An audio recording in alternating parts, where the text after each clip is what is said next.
Buenas tardes a todos, bienvenidos a una nueva edición de Seminario Bio. Le damos la bienvenida a los que ya están conectados. Bueno, entonces vamos a presentar a nuestro invitado especial del día de hoy. Entonces, Ángel es originario de México, tiene una licenciatura en químico farmacéutico biólogo por la Universidad de Guanajuato. En 2019 obtuvo un doctorado en farmacología y toxicología por la Universidad de Arizona en Estados Unidos. En el mismo año se incorporó al Instituto para las Ciencias In Vitro en Maryland, trabajando como toxicólogo y Study Director. Actualmente, Argel tiene el puesto de líder de programa de sensibilización dérmica, supervisando ensayos para el establecimiento de la seguridad de productos cosméticos de uso personal, agroquímicos, ingredientes, farmacéuticos, entre otros. Además, Argel trabaja rutinariamente con miembros de la industria, gobierno y organizaciones no gubernamentales internacionales para la promoción y aplicación de metodologías sin el uso de animales en toxicología. Argel, es un gusto tenerte acá, pues virtualmente en la Universidad de los Andes. Bienvenido y adelante. Muchas gracias, Juan José, por la introducción. Dame un segundo para compartir mi presentación. Ok,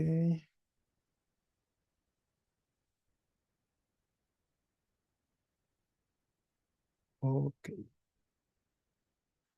ok, perfecto. Pues primero que nada, muchas gracias por la invitación a presentar en este webinar.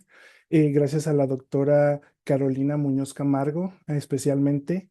El día de hoy les vengo a platicar un poquito de lo que estoy haciendo actualmente, que es pruebas toxicológicas utilizando modelos in vitro, particularmente sin el uso de animales.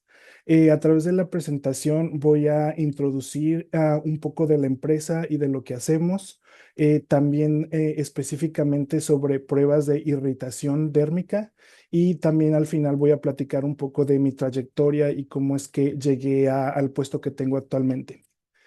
Entonces, para empezar, yo trabajo para el Instituto para las Ciencias In Vitro, o en inglés Institute for In Vitro Sciences, o también por sus siglas IIBS. Nosotros somos una organización sin fines de lucro que fue fundada en 1997. Esto sin fines de lucro significa que no tenemos un dueño per se y el dinero que se genera a través de nuestros servicios se invierte otra vez en la empresa y también en algunas de las actividades educativas que hacemos. Am, También somos un laboratorio de muestreo. Básicamente hacemos pruebas toxicológicas para diferentes empresas en diferentes endpoints. Estos servicios que ofrecemos tienen un costo y como mencioné es lo que nos ayuda a mantenernos, a pagar nuestros salarios y también a usar estos fondos para diferentes talleres educativos. Esta parte de la educación es una gran parte de nuestro instituto porque como somos una organización sin fines de lucro, nos permite ser un agente neutro en donde podemos dar nuestra opinión a, por ejemplo, agencias regulatorias como la FDA o la EPA y también proveer entrenamiento a estas agencias. Un poquito de más detalles, lo que hacemos nosotros es ciencia. Cuando uno habla un poco de los métodos toxicológicos, de las pruebas que se tienen que hacer para evaluar la seguridad de los productos, uno se imagina que estamos haciendo lo mismo siempre, muy repetitivo, pero en realidad lo que pasa con nosotros es que tenemos una gran cantidad de muestras y esto hace que tengamos que adaptar los ensayos para cumplir las expectativas de nuestros clientes. Hay algunas veces que recibimos productos cosméticos que puede ser, por ejemplo, una máscara con glitter y tenemos que encontrar una manera de probar eso y proveer resultados que sean fidedignos. Algunos de los endpoints que utilizamos en la empresa son, por ejemplo, toxicología respiratoria, corrosión e irritación dérmica, sensibilización cutánea, pigmentación de la piel, o irritación ocular, fototoxicidad, irritación mucosa y también toxicología genética.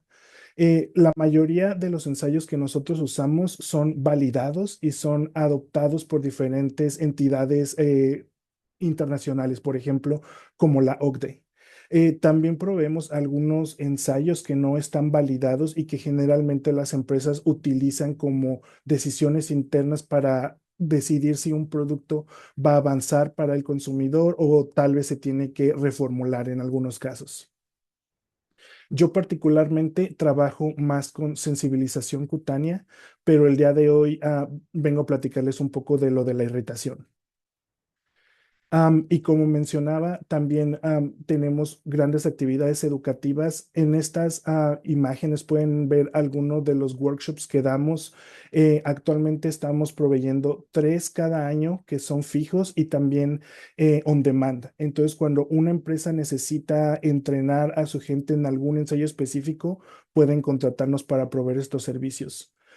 Muchas veces de estos workshops están destinados para agencias regulatorias específicas cuando tienen también preguntas específicas. Por ejemplo, hace algunos años hicimos uno de medical devices, ya que hay un nuevo ensayo in vitro y la gente de la FDA necesitaba entrenamiento en esta plataforma. En esta slide solo quería mencionar algunos de nuestros colaboradores. Como mencioné, agencias regulatorias es una gran parte de con lo que trabajamos, pero también otras organizaciones internacionales, por ejemplo, ICCS, ACCT y también otro tipo de empresas que están desarrollando este tipo de pruebas y utilizándola para diferentes tipos de productos. Ahora, hablando un poquito más en la presentación de irritación dérmica, solo quería mencionar en esta pequeña introducción que todos los productos que salen al mercado o que tienen un ingrediente novedoso tienen que ser probados para la seguridad. Por ejemplo, en esta figura muestro varios cosméticos porque es una de las industrias más grandes con las que trabajamos. Y también si se ponen a pensarlo, los cosméticos son los únicos compuestos químicos que nos aplicamos directamente al organismo. Entonces, definitivamente tenemos que asegurarnos que son seguros. Algunos de los segundos tipos de productos que trabajamos más comúnmente son los agroquímicos y también los ingredientes que pueden ser para diferentes tipos de formulaciones e incluso para cosméticos. Otro tipo de productos que últimamente estamos más involucrados son los dispositivos médicos. Estos pueden ser clasificados en diferentes tipos debido a el riesgo que tienen para un paciente. Por ejemplo, tenemos condones, inyecciones de insulina, también stent coronarias. Y más recientemente también nos dedicamos a probar dispositivos electrónicos que tienen contacto directo con la piel. Por ejemplo, smart glasses, smartwatches. Ahora también se han salido muchos anillos electrónicos que miden ciertas cosas en el cuerpo. Entonces, todas estas clases de productos tienen que asegurarse de que cumplan las pruebas de seguridad en diferentes endpoints. Como mencioné, irritación de la piel es el que voy a hablar el día de hoy, pero también tenemos fototoxicidad, sensibilización, daño reproductivo. Entonces hay diferentes endpoints que se tienen que analizar. En el caso de la toxicidad aguda para la piel, tenemos dos tipos de lesiones que tenemos que verificar. Unas de ellas son la corrosión y la otra es la irritación. En el caso de la corrosión, este es un daño irreversible a la piel que está caracterizado por necrosis y también puede afectar diferentes capas como son la epidermis y la dermis. Y macroscópicamente esto se puede observar como úlceras, sangrado, lesiones en general. En el caso de la irritación, este es un daño que es reversible para la piel y está caracterizado por eritema, que es enrojecimiento de la piel, o edema, que es un tipo de inflamación. Aquí una parte muy importante que distinguir es que la irritación es reversible. Y esto también va a estar marcado en cómo hacemos el tipo de pruebas con los modelos que utilizamos. Aquí hay un ejemplo de un ensayo que se utiliza en animales, porque históricamente estas pruebas toxicológicas se han desarrollado en animales. Por ejemplo, en este caso, en 1933, era una máscara para las pestañas. En México le decimos rímel, no estoy muy seguro en Colombia, pero lo que pasó es que este producto cosmético estaba causando que la gente perdiera la visión totalmente. Entonces, en 1944, un toxicólogo de la FDA, John Drace, desarrolló un sistema de muestreo utilizando conejos. En la siguiente diapositiva voy a explicar un poco más de cómo es este ensayo, pero básicamente esto es lo que denominamos un ensayo in vivo, porque estamos utilizando el organismo vivo completo para hacer el muestreo. En el caso del ensayo de Drace, como mencioné, el tipo de animales que se utilizan son conejos. Generalmente tres es el número mínimo que se utiliza.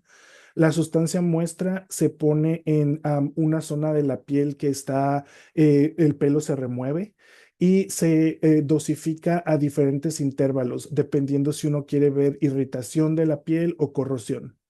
La sustancia se aplica directamente en la piel y después de cierto tiempo se va observando el tipo de lesiones, por ejemplo, la formación de eritema, la formación de odema y visualmente se va clasificando qué tan grave es la lesión que se presenta. También una versión de este ensayo de Drace es para la irritación ocular, en donde se pone directamente en el ojo de los animales el tipo de sustancia muestra y se observa el tipo de lesión que se obtiene. Por ejemplo, advertisement para criticar el ensayo de Drace es este que salió en 1980 en The New York Times, en donde dice cuántos conejos han sido, se les ha afectado la visión por Revlon, que es una de las marcas cosméticas más reconocidas en el mundo. Em, Obviamente, cuando hablamos de los modelos sin el uso de animales, uno de los primeros concerns que se tienen son los éticos, porque utilizar un organismo vivo para este tipo de pruebas definitivamente es de alguna manera no ético. Pero una cosa muy importante que mencionar es que también las pruebas en animales son muchas veces no muy confiables en cuanto que hay mucha variabilidad. En este es un muy buen ejemplo en donde se muestrearon 25 productos de uso personal en 6 conejos diferentes. Como mencioné, la prueba de Drace generalmente utiliza 3 conejos. Entonces, con estos 6 se pudieron hacer 20 permutaciones diferentes utilizando grupos de 3. Y en la primera columna vemos la clasificación del producto según la categoría que provee la EPA para el ensayo de Drace, en donde, por ejemplo, categoría 1 significa que es más irritante y categoría 4 significa que es menos irritante. Y por ejemplo, vemos en el caso de este shampoo número 7 que 16 permutaciones de los animales nos daban una categoría número 1, pero otras 4 permutaciones nos daban una categoría número 2.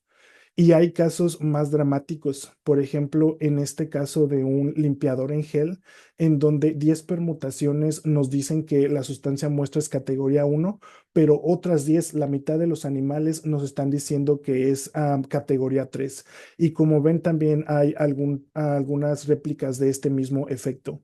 Entonces, también cuando estamos hablando de ensayos animales, hay que ver cuál es la reproducibilidad, que muchas veces es más baja que los modelos in vitro, porque en modelos in vitro tenemos condiciones muy controladas. En 1959 también se desarrolló el concepto de las tres Rs por Russell and Burch, en donde se plantea el reemplazo utilizando modelos que no sean animales, la reducción en el caso de que no hay otra manera de usar el ensayo, podamos utilizar menos número de animales y también el refinamiento, que si vamos a hacer ensayos en animales, al menos obtener la mayoría de datos que se puedan para que nos ayuden para obtener la información de seguridad de ese endpoint. Esta pequeña tabla es un poquito de historia del desarrollo de pruebas no en animales. Básicamente todo comenzó en Europa en 1991 con el primer laboratorio de referencia en donde también se validaban los métodos alternativos. En 1993 hubo una directiva en donde dijeron, ok, en 1998 vamos a banear las pruebas en animales. Sin embargo, para 1997 todavía no estaban las pruebas listas, todavía no se desarrollaba científicamente algo que nos pudiera dar información útil. En 2003 se hicieron otra serie de reglas para hacer la reducción del uso de animales y en 2004 es cuando empezó en Europa a prohibirse las pruebas animales en formulaciones finales terminadas de cosméticos. En 2009 se prohibió también los ingredientes cosméticos y algunas pruebas en donde no había modelos todavía desarrollados siguieron permitiéndose hacer en animales. Para 2013 es lo que se conoce como una full ban, en donde ahora sí en ese caso se prohibieron todas las pruebas en animales. Una cosa interesante aquí es que todo este desarrollo de pruebas in vitro fue tomado generalmente por la industria. Los organismos gubernamentales generalmente no dan funding o en esta época no daban funding para hacer este tipo de nuevos modelos. Entonces, todo esto fue una iniciativa de la industria en ese sentido. En cuanto al tipo de métodos alternativos que hay, aquí hay cuatro principales que son los in silico, en donde es un análisis computacional basado en la estructura de la sustancia muestra. Tenemos los ensayos ex vivo, en donde se utilizan partes de animales, muchas veces de desecho, por ejemplo, en este caso, ojos de vaca para ver la irritación y corrosión ocular. Tenemos ensayos in químico, estos son en donde no se utiliza ningún ser vivo, básicamente esta es una prueba en un tubo de ensayo y tenemos los ensayos in vitro, que actualmente tenemos principalmente en toxicología de dos tipos, los que son un cultivo en dos dimensiones y también tejidos tridimensionales reconstruidos que voy a mencionar en esta presentación en más detalle. En cuanto a la regulación, diferentes agencias internacionales están tratando de hacer guías estándar para estos tipos de métodos. Algunos son los de la OCDE, la Organización para la Cooperación y el Desarrollo Económico, en donde ellos adoptan estas muestras y hacen que el ensayo sea estándar en los diferentes países en los que están presentes. Eso significa que, por ejemplo, si hacemos una prueba de la OCDE en Estados Unidos y otra en Colombia, en teoría los resultados tienen que ser iguales y así este tipo de pruebas solo se tienen que hacer una vez en uno de los países que tenga estas guías o que siga las guías. Otra vez hablando de los métodos regulatorios, generalmente esto es lo que se conoce como de yes or no, en donde solo hay generalmente dos categorías. En el caso de la irritación es para saber si un producto es irritante o no irritante. Y hablando un poquito más de los modelos, en esta figura que está aquí es un corte transversal de la piel humana nativa, en donde vemos las diferentes capas de células que están formada la piel, desde la epidermis hasta la dermis, y esta línea que se ve en la parte de arriba es lo que se conoce como el stratum corneum. Esta es una zona de células que está queratinizada y también nos provee una de las principales barreras iniciales a cualquier sustancia que esté en contacto con nuestro cuerpo. A través de los años se han desarrollado modelos tridimensionales reconstruidos comerciales. Estas figuras son modelos que son comerciales y que actualmente se pueden comprar en línea en diferentes países. Lo que es importante aquí de resaltar es que podemos ver las mismas capas que tiene la piel nativa, incluso el stratum corneum. Y esto es importante porque nos va a hacer un modelo que va a ser muy parecido a la piel, en donde las sustancias van a tener una penetración relativamente similar. Y con estos modelos vamos a poder el efecto que estamos buscando, en este caso, a cesar la irritación dérmica. Una de las ventajas de estos tejidos es que se pueden crecer in vitro. En esta figura que estoy mostrando es una placa de 6 pozos en donde tenemos el pequeño inserto del tejido.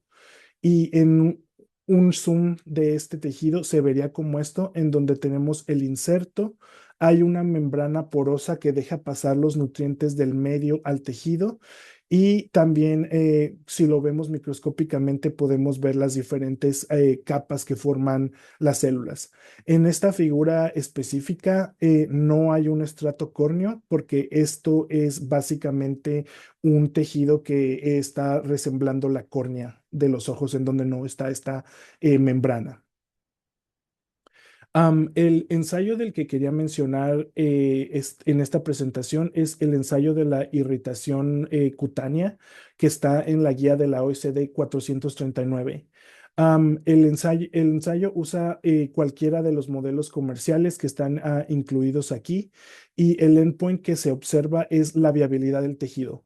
Básicamente lo que se hace es tener el tejido, se trata con la sustancia a probar y después queremos medir qué tantas células del tejido van a morirse debido a ese tratamiento.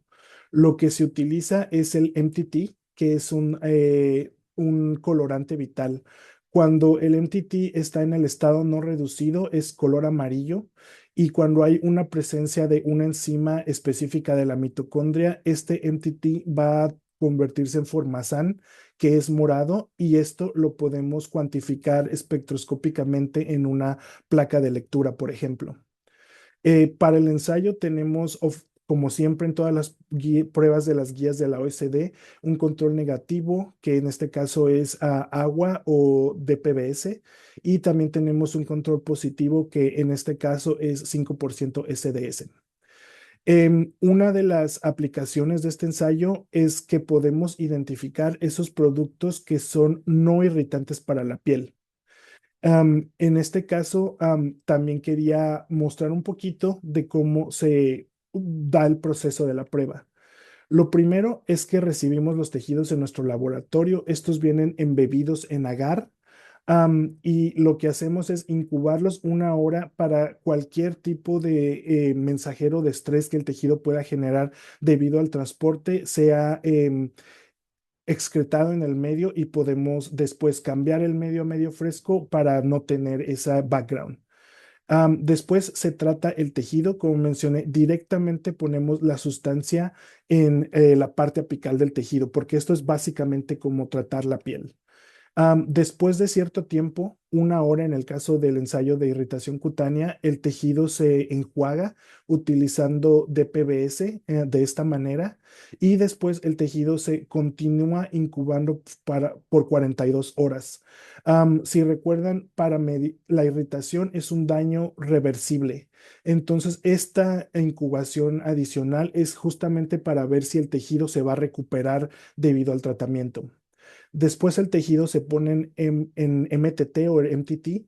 Entonces aquí vamos a ver un cambio de color. Si el tejido está más púrpura o en este caso se ve oscuro, eso significa que está más vivo. En este otro caso, estos dos tejidos de la derecha podemos ver que tienen un color más claro. Eso significa que hay menos viabilidad y el tejido está más dañado. Después estos tejidos los vamos a pasar a una solución de isopropanol para extraer el formazán y después este extracto lo vamos a pasar a una placa de 96 para espectroscópicamente medir el color y cuantificar qué tanta viabilidad tiene el tejido. En cuanto al modelo de predicción de este ensayo, si vemos una viabilidad que es menor o igual al 50%, vamos a decir que el producto fue irritante. Esto puede ser categoría 1 o categoría 2, depende del framework que se esté usando. Y si la viabilidad del tejido es más del 50%, esto nos va a dar una clasificación de irritante o no categoría. Y aquí hay un pequeño ejemplo de este tipo de pruebas en donde tenemos tres diferentes sustancias muestras A, B y C. También tenemos nuestro control negativo y nuestro control positivo. En cuanto al control negativo, la viabilidad la vamos a establecer como el 100% y el resultado de las otras condiciones la vamos a referir a ese 100%. Por ejemplo, en el caso del control positivo, vemos una viabilidad de 18.5%. En cuanto a las sustancias muestras, tenemos dos casos. Por ejemplo, en el caso de la sustancia A, la viabilidad fue 40,9%, aunque nuestra desviación estándar es muy grande. En este tipo de casos, algunas veces la sugerencia es hacer una segunda prueba para ver si esta variabilidad es real o tal vez es algo que pasó técnicamente cuando el experimento estaba procediendo. En cuanto a la muestra B, la viabilidad es de 11,4%, indicando un irritante. Y para la sustancia C, la viabilidad es 70%, que va a estar arriba de ese 50% que es el cutoff. Entonces, a la sustancia C la vamos a llamar no irritante para la piel. Ok, este ensayo ha sido usado en los últimos tal vez 15 años, ya tiene tiempo que se ha validado y es muy bien entendido en toxicología. Ahorita quería cambiar un poquito y les voy a hablar de los dispositivos médicos. Como mencioné, estos son dispositivos que se utilizan para tratar algún tipo de condición, entonces ahora estamos hablando de pacientes. Estos productos que están en contacto también con nuestra piel puede que segreguen diferentes químicos, diferentes componentes de los que están formados y es lo que se conoce como leachables. Para medir la compatibilidad de un dispositivo médico, tenemos un framework específico en toxicología que básicamente es seguir la ISO 10933, perdón, 10993. En este caso, en este framework nos dice muy específicamente qué tipo de pruebas debemos de hacer debido al uso que se le da al dispositivo médico y, por ejemplo, también al contacto que tiene con la piel. Algunas de las pruebas son citotoxicidad, hemocompatibilidad, sensibilización cutánea y, por supuesto, irritación dérmica. Esta tabla es una de las más famosas de la ISO 10993, en donde nos dice qué tipo de endpoints tienen que ser analizados debido al contacto que el dispositivo médico tiene con el paciente. Por ejemplo, en el caso más sencillo sería un dispositivo que solo toca la superficie del paciente y que también toca la piel que está intacta. Otro dispositivo que sería muy complejo sería, por ejemplo, una stent coronaria en donde el dispositivo es implantado dentro del cuerpo del paciente por ejemplo, tiene contacto con la sangre o otro tipo de fluido. En todos los casos, la irritación dérmica es necesaria que sea analizada. Mientras que depende de la severidad, hay diferentes tipos de frameworks. Irritación es un must que se tiene que hacer para todos los dispositivos médicos. En 2021, el ISO incorporó una muestra in vitro que es basada en la prueba que acabo de mencionar de irritación cutánea que está adoptada por la OECD en la guía 439. Básicamente, el ensayo es muy similar con algunas diferencias que voy a mencionar en las siguientes diapositivas. Para empezar, es que los dispositivos médicos, como ustedes se pueden imaginar, muchas veces son sólidos. Entonces, lo que se hace primero es hacer extractos de estos dispositivos médicos. Generalmente se utilizan dos tipos de solvente, un solvente polar, que generalmente puede ser agua, salina, DPBS, y también se necesita hacer la extracción en un solvente no polar que generalmente son aceites como aceite de sésamo, aceite de oliva. Estos extractos, la idea es que cualquier leachable que pueda estar saliendo de estos dispositivos va a incorporarse en este solvente y después lo que se prueba es el solvente. Igualmente, como para la prueba estándar de irritación cutánea, este tipo de biocompatibilidad, de prueba de biocompatibilidad, fue originalmente hecha en animales. Entonces, lo que se hacía era que este solvente o extracto se pone directamente en la piel de los animales y después se miden el tipo de lesiones que se generan. Ahora lo que hacemos en el ensayo in vitro es que el extracto se va a poner directamente en el tejido reconstruido tridimensional. La extracción también se hace según el estándar de la ISO.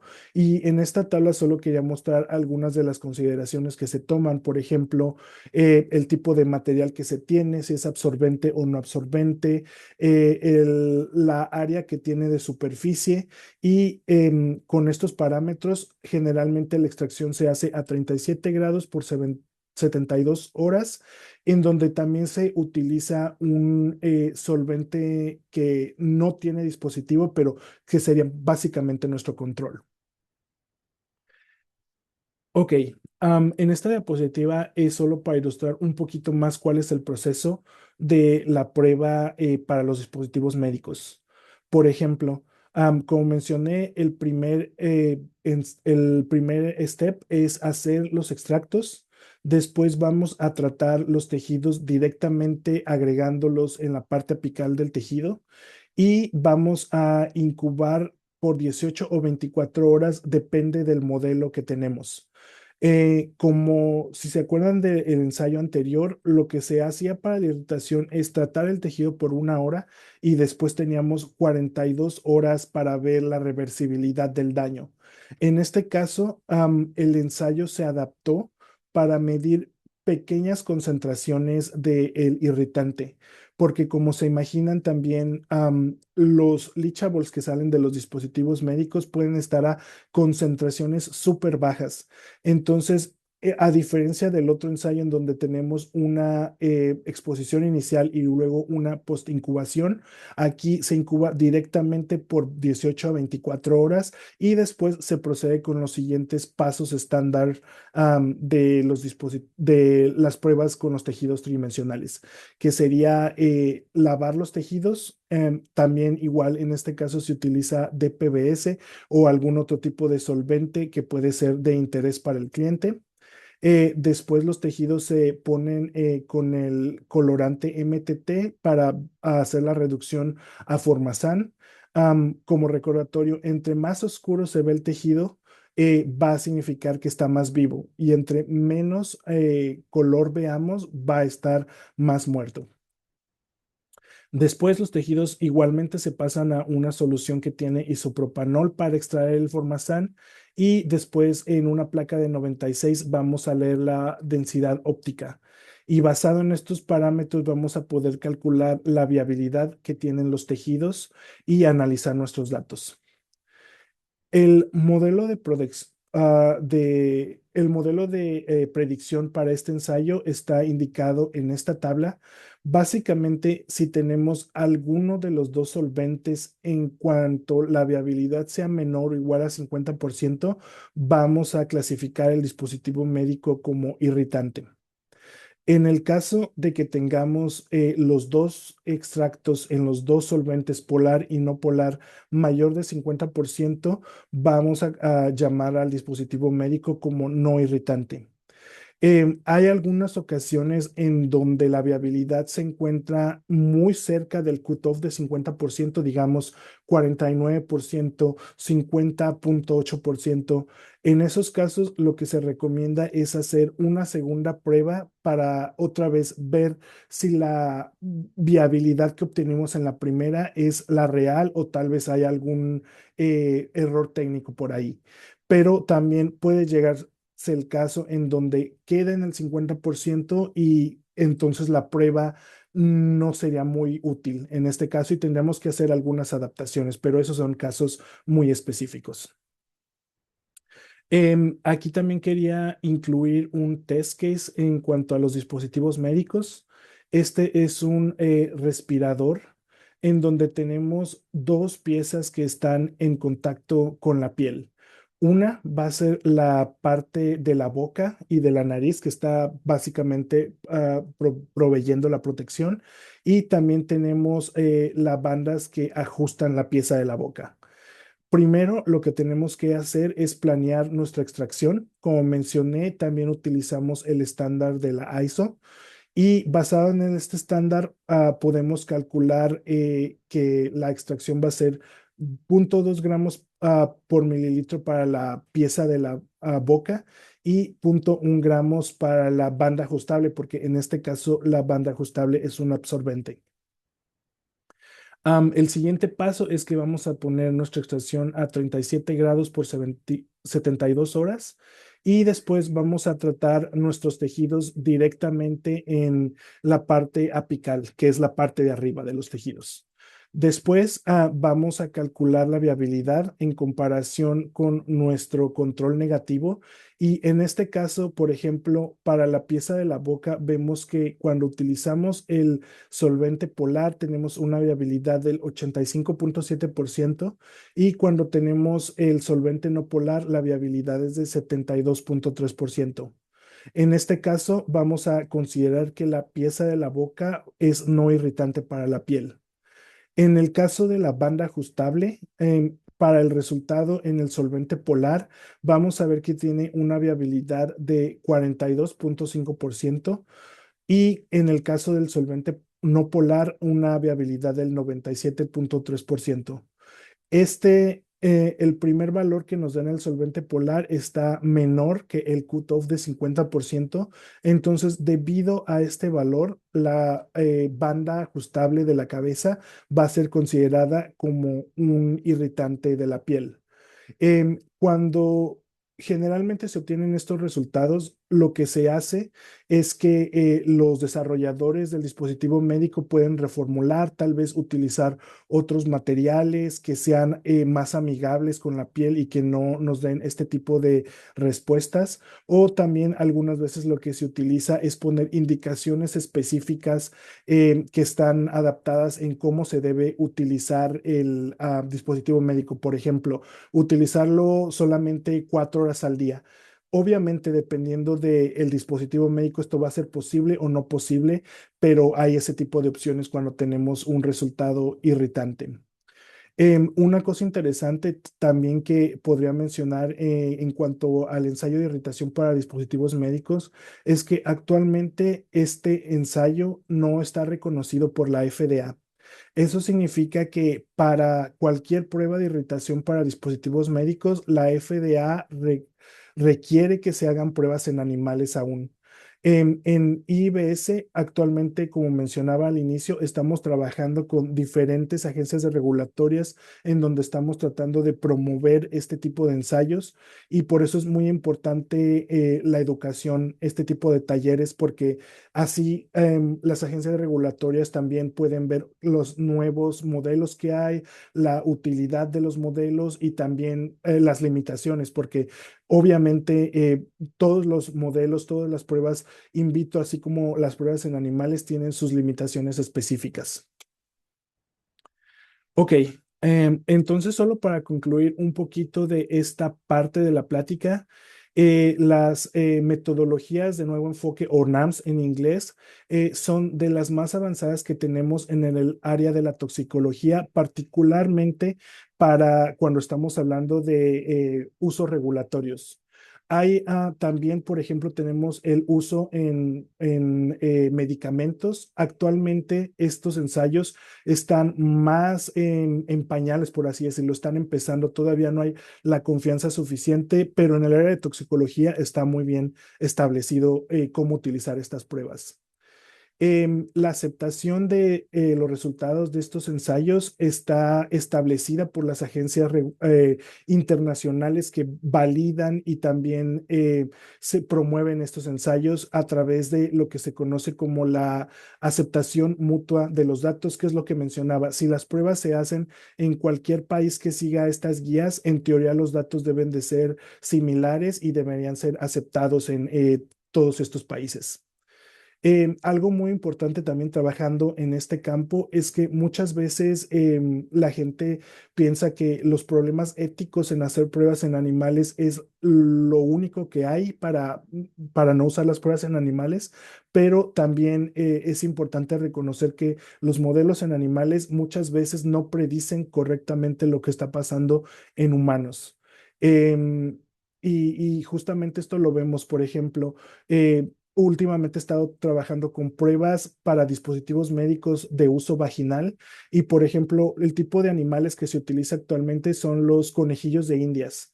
En el caso de los conejillos de Indias, el tejido vaginal es completamente diferente al humano, el pH del conducto vaginal es completamente diferente al humano, entonces obviamente los resultados que se obtienen algunas veces no son lo que se espera en el uso real, que serían humanos.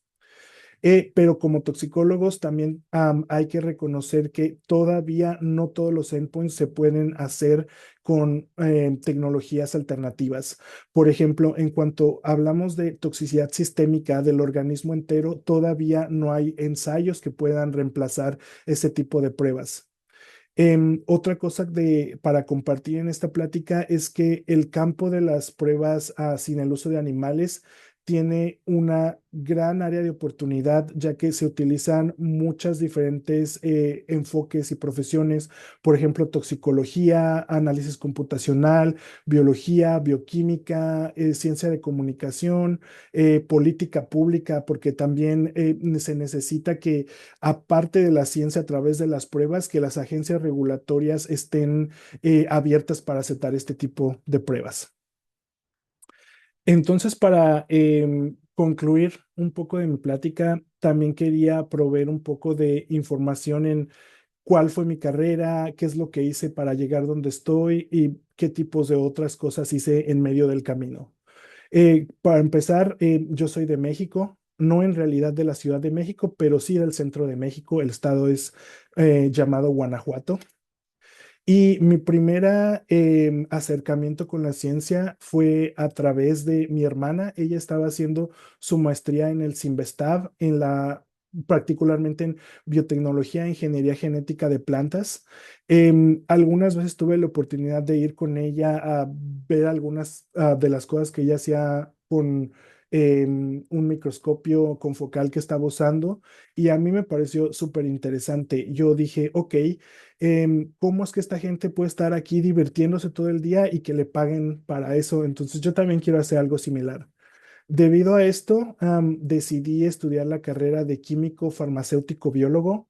Me parece que este tipo de carrera solo está en México. No estoy muy seguro si hay algo similar en Colombia, pero básicamente incluye un poquito de química, un poquito de farmacia, un poquito de biología. Entonces te dan un muy buen background y después te especializas en lo que te llama más la atención. En México, los QFB, muchos dedican a hacer análisis clínicos, al control de medicamentos y también participan en los diagnósticos clínicos cuando están en el setting hospitalario. Sí, entonces yo hice mi carrera en la Universidad de Guanajuato. Aquí hay una foto del edificio central de la universidad. Durante mi carrera también tuve la oportunidad de participar en un programa de verano en el año 2011. Básicamente te daban un mini proyecto que trabajabas por un mes y medio y así podías aprender no solo del proyecto específico, pero también, por ejemplo, en este caso, de cómo funcionaba otra universidad, de cómo funcionaba otro centro de investigación. En mi caso, te daban a elegir qué es lo que más te gustaba. Recuerdo todavía que el número uno que puse era genética, porque en ese tiempo yo creí que me iba a dedicar a la genética, pero terminé en un laboratorio de toxicología en el College of Pharmacy de la Universidad de Arizona. En ese tiempo estaban investigando interacciones proteínas. eh, prá- Prácticamente en relación con la fosforilación. So, querían ver si una proteína target se juntaba con otra e iba a fosforilarla. En ese tiempo para mí me pareció muy impresionante porque estaba acostumbrado a leer mis libros de bioquímica y ok, la proteína A fosforila la proteína B y para mí fue muy interesante ver cómo se hacía en el laboratorio todo este tipo de investigación. Debido a esa experiencia que tuve, decidí aplicar para el programa de doctorado en farmacología y toxicología. De hecho, apliqué 2 veces, la primera vez no pasé. En ese tiempo eran muy difíciles con un examen que se llama el GRE. Creo que ya lo cancelaron porque ni siquiera a los estudiantes de Estados Unidos les iba bien en ese, pero bueno, en fin. En 2013 entré a la Universidad de Arizona. Que si ustedes no saben, Arizona es exactamente como esta foto, es el desierto, el clima es súper diferente a lo que estaba acostumbrado, pero también es muy bonito. Em, Algunos de los trabajos que quería compartir que tuve la oportunidad de participar cuando estaba haciendo el doctorado es este, en donde desarrollamos un órgano NACHIP que estaba para entender la toxicidad hepática.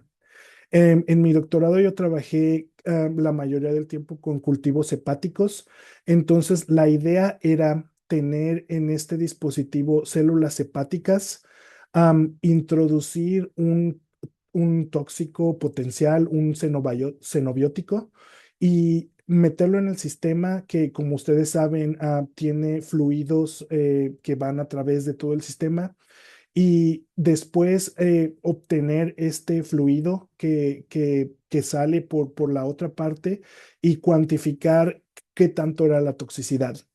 En este caso, lo que usábamos era perlas que estaban conjugadas con anticuerpos específicos para moléculas que eran marcadores de toxicidad. Entonces, cuando agregábamos estas perlas en el fluido, si la sustancia había sido tóxica, las perlas se agregaban, entonces veíamos un incremento en la fluorescencia. Si el compuesto no era tóxico, no íbamos a tener esta sustancia que agregar a las perlas, entonces la fluorescencia iba a estar básicamente disipada en donde estábamos muestreando.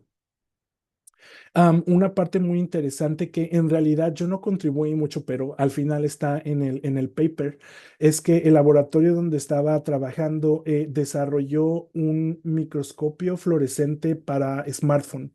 Básicamente es la figura que está aquí en donde poníamos el fluido con las perlas en esta slide y automáticamente podía cuantificar o darnos un número que estaba relacionado con la toxicidad.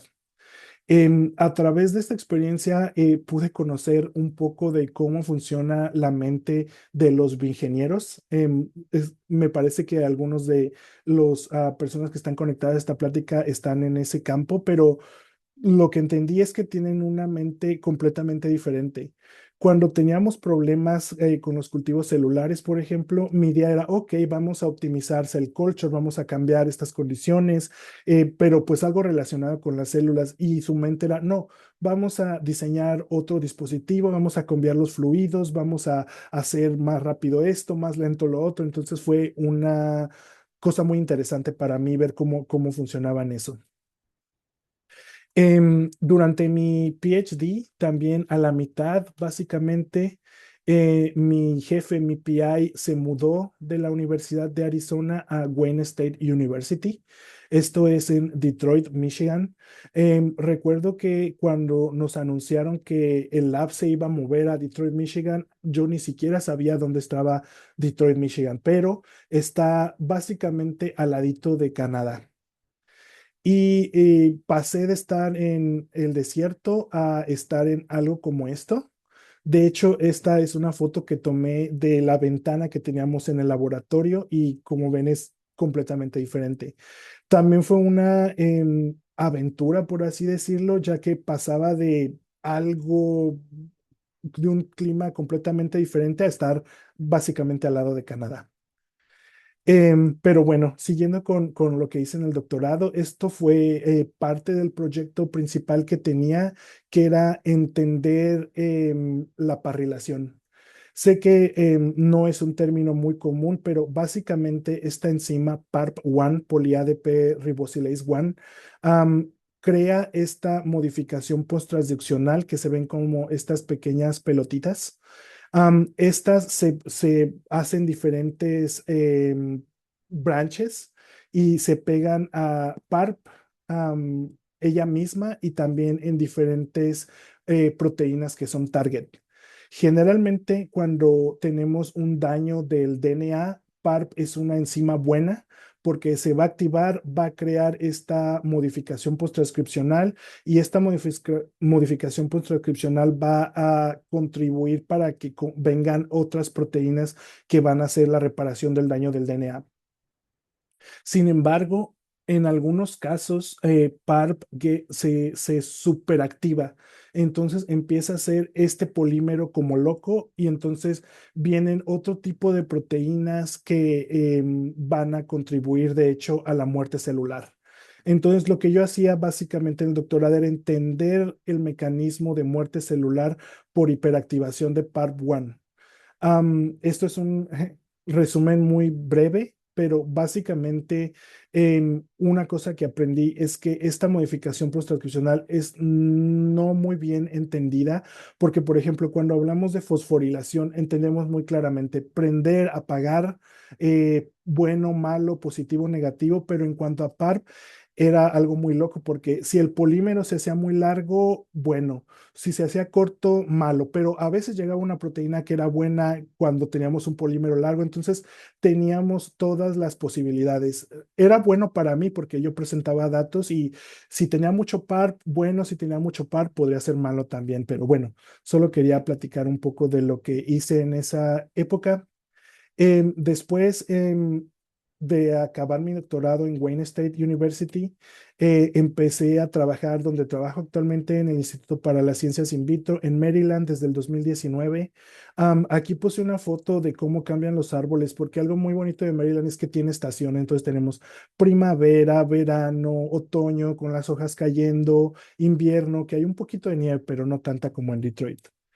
Y a través de este tiempo que he trabajado como en IIBS, he tenido diferentes roles. Yo empecé como toxicólogo, study director, después toxicólogo 2, ahora soy toxicólogo senior. Study director es de hecho un término regulatorio que utiliza la FDA porque todos los estudios que se utilizan para eh, la seguridad tienen que tener un study director que está encargado de diseñar el experimento, verificar que todo lo que se hace en el proceso esté conforme al protocolo. Entonces, mi trabajo es mucho de verificar que los experimentos que hacemos estén específicamente como en el protocolo. Por ejemplo, si decimos agregar 50 microlitros de esto a esta hora, se tienen que hacer. Y si no se hace, mi trabajo es determinar cuál es el impacto de esa desviación del protocolo. También muchas veces estoy hablando con clientes diseñando estos experimentos, analizando resultados, entrenando gente. También, como mencioné, somos una empresa que nos dedicamos mucho a la educación, entonces muy frecuentemente participamos en webinars, workshops o vamos a otro tipo de universidades, empresas a dar este entrenamiento. Con eso, solo quería compartir algunas reflexiones finales que son a partir de mi perspectiva. Una es de que existen muchas áreas profesionales más allá del laboratorio. Yo siendo de México, siento que gran parte del entrenamiento que nos dan es, ok, cuando seas investigador, cuando te dediques a la investigación, cuando estés haciendo tu doctorado, cuando seas un PI, pero no nos entrenan tanto para el otro tipo de profesiones que podemos hacer con este background. Yo en toxicología he aprendido que hay un campo grandísimo en donde puedes estar en una oficina, puedes estar en una agencia regulatoria, puede estar solo revisando reportes, entrenando gente, dando pláticas, entonces el área es muy bonita en ese sentido. En cuanto a habilidades muy valiosas, yo considero que la experiencia práctica, comunicación, incapacidad de adaptación son muy importantes para el desarrollo profesional, así como la curiosidad, constancia y disposición. Muchas veces pensamos que el posgrado o este tipo de posiciones son para personas que son súper listas y que tienen súper buenas calificaciones y no es el caso. En realidad es más constancia, dedicación, estar ahí, tratar de hacer el mejor trabajo es lo que ayuda. Otra parte importante es buscar mentores, porque muchas veces tratamos de hacer lo mejor que podemos, pero a veces no sabemos qué es más hay allá o qué otra capacidad deberíamos trabajar más para tener el perfil en el área que deseamos trabajar. Entonces yo recomiendo mucho que busquen mentores. Básicamente, alguien que esté haciendo lo que a ustedes les gustaría hacer, pueden mandarle un mensaje en LinkedIn y decir, ok, quiero aprender un poco más. Yo creo que la mayoría de las personas estaría dispuestos a hablar con ustedes en ese sentido. Como punto final, también considero que los estudiantes latinoamericanos tienen un gran impacto en la ciencia regulatoria y salud pública. Igualmente, yo en mi experiencia he visto que los estudiantes de Latinoamérica están súper bien entrenados. Muchas veces nos vamos con la idea de que en los países desarrollados como en Estados Unidos todo es mejor o tal vez hay más oportunidades, hay más funding, pero muchas veces no es el caso. Sí, generalmente hay más dinero, pero por ejemplo aquí las clases son de 100 estudiantes en donde hacen un PCR y ellos tienen que ver desde lejos porque no hay más. Entonces, yo considero que tenemos un gran entrenamiento en Latinoamérica y también en cuanto a la ciencia, es muy importante tener la percepción de nuestra región, porque hay problemas en diferentes regiones, en Estados Unidos tiene sus problemas, Europa tiene sus problemas, pero si aportamos nuestra visión desde Latinoamérica, creo que sería muy útil para esta estrategia global. Y con eso, solo quería terminar mi plática. Si alguien tiene alguna pregunta, me puede preguntarla aquí, escribir o también seguirme en LinkedIn. Muchas gracias. Bueno, Ángel, muchas gracias por tu interesante conferencia. Espero que sea de gran provecho para las personas que están conectadas, para nuestros estudiantes egresados de ingeniería biomédica. Vamos a abrir un espacio de un par de minutos. Si alguna persona tiene alguna pregunta y podamos responderla en vivo, Ángel la pueda responder en vivo. Por favor, hacerla por medio del chat o por medio del botón de Q&A. Ya tenemos una pregunta por acá en el Q&A, Argel, y dice, ¿qué tan alineadas están hoy las regulaciones internacionales con el uso de estas metodologías alternativas? ¿Y qué diferencias existen entre regiones como Estados Unidos, Europa y Latinoamérica? Ujú. Esto es una muy buena pregunta. Actualmente hay un gran push internacional, así como en Estados Unidos, para utilizar este tipo de pruebas. Como mencioné durante la presentación, en el área específicamente de toxicología regulatoria está muy bien definido el tipo de pruebas que pueden utilizarse, el tipo de resultados que dan, cómo interpretar los resultados. Generalmente, en mi experiencia, yo he visto que la regulación que empezó en Europa se ha llegado a muchísimas regiones del mundo. Actualmente también estamos haciendo un gran esfuerzo para llevarlo a Latinoamérica, pero hay algunas cosas que nos prevén de eso.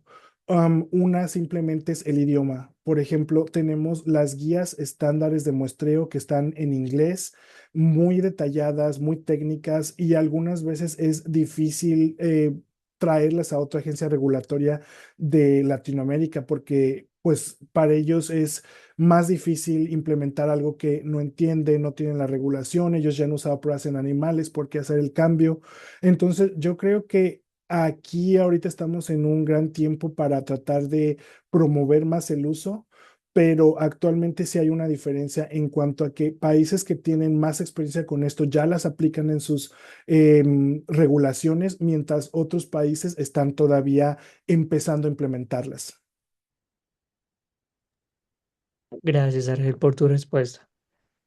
Bueno, por ahora no tenemos más preguntas de nuestro público.